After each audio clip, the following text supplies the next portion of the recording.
더 건강하게 즐기는 알찬 건강정보 헬스인 뉴스입니다. 안녕하세요. 헤아리마니원 네트워크 대표 원장인 대구 본점의 김대호 원장입니다. 안녕하세요. 헤아리마니원 분당점 손지용 원장입니다. 이번 영상에서는 산만하고 집중을 못하는 아이들, 주의력 결핍 과잉행동 장애라고 하죠. ADHD에 대해서 헤아리마니원 분당점 손지용 원장님과 함께 말씀을 나눠보도록 하겠습니다. 반갑습니다, 원장님. 반갑습니다, 원장님.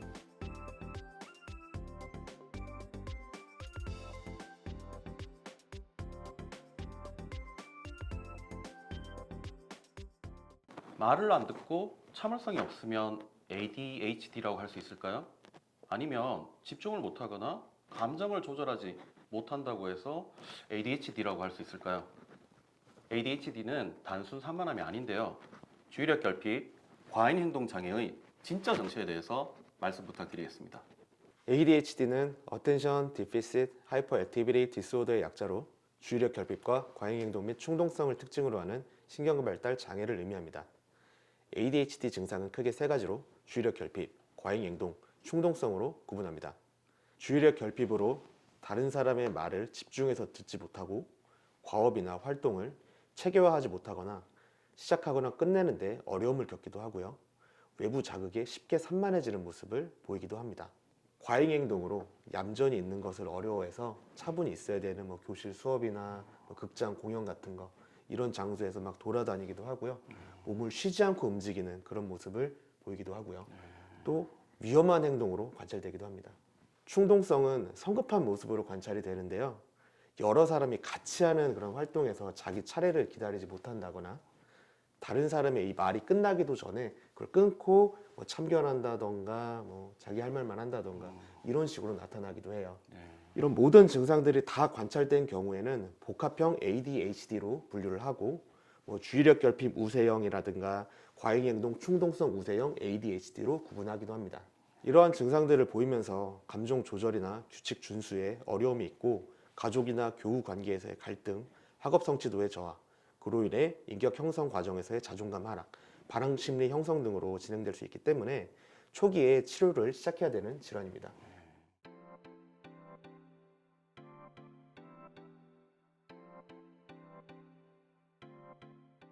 그럼 이런 ADHD는 왜 생기는 걸까요? 혹시 유전하고 어떤 연관성이 있는 걸까요?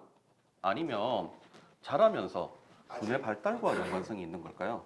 아직까지 정확한 원인은 밝혀지지 않았지만 유전, 신경전달 물질, 두뇌 성장 등의 문제들의 발현 가능성을 두고 있습니다. 가족력이 있다면 유전 요인을 의심할 수 있고요. 두뇌 활성화에 관여하는 도파민이나 노르아드레날린 같은 신경전달 물질 조절에 이상이 있거나 기저핵, 대뇌피질, 전두엽의 발육지연이 원인이 될 수도 있습니다.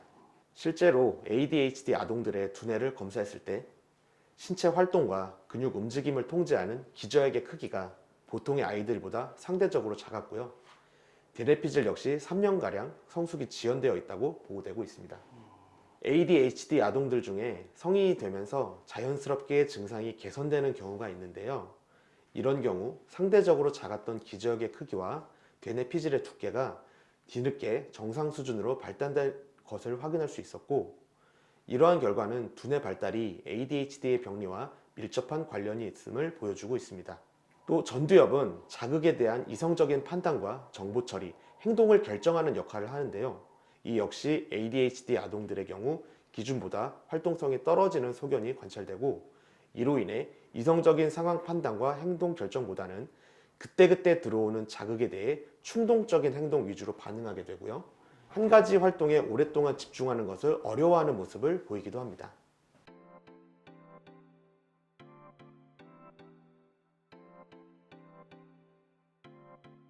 간혹 ADHD 상담을 하다 보면 이런 얘기를 하는 경우가 한 번씩 있는데요. 우리 애는 집중력 끝내준다고. 왜 그러냐고 물어보니까 우리 애는 게임할 때 옆에서 아무리 말을 해도 못 알아듣는다고. 이렇게 집중을 잘하는데 어떻게 ADHD일 수가 있냐고 이렇게 질문하는 경우가 있는데요. 진짜 집중력과 ADHD는 어떻게 진단되고 어떻게 관리가 될 수 있는지에 대해서 말씀 부탁드리겠습니다. 네, 저도 그런 질문을 들은 적이 많이 있습니다. 집중력은 하고 싶지 않은 일이지만 해야 한다는 당위성만으로 몰입할 수 있는 그런 적극적 의미의 집중력이 있고, 게임이나 유튜브처럼 새롭고 강한 자극으로 몰입하게 만드는 수동적 의미의 집중력이 있는데요. 우리가 흔히 집중력이 좋다라고 말하는 것은 하기 싫은 것을 참고 할 수 있는 적극적 의미의 집중력을 의미하는 것이고요. 새롭고 강렬한 자극 없이는 집중하는 것을 어려워한다면 ADHD 상황을 의심할 수 있는 거죠. 그러면 좀 전에 그 친구는 집중이 좋은 게 분명히 아니잖아요. 그죠? 그렇죠. ADHD는 관찰자의 기준에 따라서 주관적으로 평가되기가 쉽기 때문에 전문가와의 면담, 행동 관찰, 설문지 작성을 통한 임상 진단이 필요하고요. 보호자와의 면담으로 가족 간의 상호 관계, 출생으로부터 아동기 초기의 히스토리, 학교나 사회적 상황으로부터의 평가 등을 참고하게 됩니다. 가정, 학교나 직장, 친구들과의 만남까지 이런 사회적 상황 중 2군데 이상에서 유의미한 문제가 6개월 이상 관찰될 때 ADHD를 의심할 수 있습니다. 그러면 단순히 잠시 집중을 못하거나 잠시 그러한 행동을 보인다, 산만하고 충동적인 거, 네. 그거는 ADHD라고 얘기하기에는 좀 문제가 있겠죠, 그죠? 그런 친구들은 조금 더 상담이 필요하죠. 6개월 이상이라는 반복되는 기간이라는 것들도 진단에 굉장히 많은 참고 자료로 사용할 수 있다는 거잖아요. 네, 맞습니다. 네. 그리고 분명히 한 군데서만 이 친구가 문제를 일으킨다?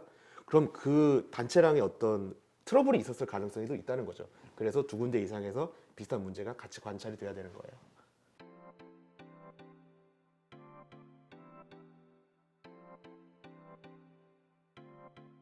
한의학으로 ADHD를 치료한다고 하면 아무래도 조금 낯설게 느껴지는 분들도 있는데요. 한의학에서는 심신일여라 해서, 즉 몸과 마음이 분리된 것이 아니라 서로 영향을 주고받는 하나다라는 관점에서 저희들 오래전부터 계속 정신과 진단을 다루고 있어 왔잖아요. 그렇죠. 그렇다면 한의학에서는 어떻게 ADHD를 보고 어떻게 접근하고 치료를 하는지, 여기에 대해서도 많이 궁금해 하실 것 같은데 한 말씀 부탁드리겠습니다. 한의학에서는 오래전부터 ADHD와 관련된 증상을 관찰하고 치료해 왔어요. 한의학에서는 ADHD를 단순한 뇌기능 장애가 아닌 전체적인 신체 불균형으로 해석하면서 이에 따라 몸과 마음의 균형 회복에 중점을 두고 치료를 채택하고 있습니다. ADHD의 유형을 번조, 개, 흉만, 건망 등의 범주로 나누고 체질 진단과 변증을 토대로 한약을 처방하고 침, 약침, 추나요법 시술과 두뇌 훈련을 병행하여 ADHD 환자들의 두뇌 기능을 개선하고 이를 통해 일상생활 회복을 돕고 있습니다. ADHD를 변증하는 방식은 다양한데요. 임상적으로 번조형과 개형, 흉만형과 그리고 건망형 등과 같이 나눠 볼 수 있습니다. 첫 번째로 번조형의 경우에는 몸의 활동성이 높고 열상을 띠는 경우가 많아요. 그래서 갑자기 갑갑해진다던가 성격이 좀 예민하고 잠을 제대로 못 자는 경우가 많습니다. 증상이 한 번씩 좀 폭발적으로 심해지는 경우도 있고요. 그리고 개형은 외부에서 들어오는 자극을 처리하고 다시 평정 상태로 돌아가는 그런 능력이 부족한 경우입니다. 이 경우는 작은 일에도 깜짝깜짝 놀란다거나 굉장히 민감하게 반응을 한다던가 그런 경우가 많고 환경의 변화를 두려워하는 경우가 많아요.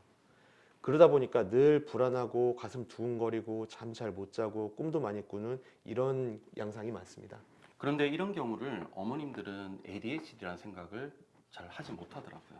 아무래도 ADHD라 그러면 좀 폭발적으로, 좀 전에 말씀하신 번조형처럼 이렇게 증상들이 폭발적으로 나타나고 감정이 바깥으로 튀어나오는 경우들을 ADHD가 아닐까라고 오해를 하시는 경우도 있지만, 방금 말씀하신 대로 그렇게 개형으로 되게 예민도가 높아져 있는 경우들, 이런 경우들도 있다고 볼 수 있다는 말씀이네요. 그렇죠. 흉만형은 가슴이 늘 그득하게 느껴지고 답답함을 호소하는 경우가 상당히 많은 형이고요. 마지막으로 건망형의 경우에는 아이가 몽롱해요. 즉 각성 상태가 잘 이루어지지 않는다는 거죠. 몽롱하고 멍한 것처럼 보이다 보니까 부모 말을 제대로 듣지 않는 것처럼 보이게 되고요. 당연히 한 곳에 집중하고 몰입하는 능력도 떨어지게 됩니다. 이처럼 유형에 따라서 그리고 개개인의 몸 상황에 따라서 치료하는 방식은 다 다르게 접근하게 됩니다. 이러한 한의학적 치료는 뇌 신경계와 신경 전달 물질에 직접적으로 작용하는 것이 아니라 두뇌가 스스로 조절할 수 있는 힘을 기르는 치료이기 때문에 치료가 종결된 후에도 충동과 과잉 행동을 제어하고 집중력을 유지할 수 있는 장점이 있습니다. 지금까지 더 건강하게 즐기자 헬스인 뉴스였습니다.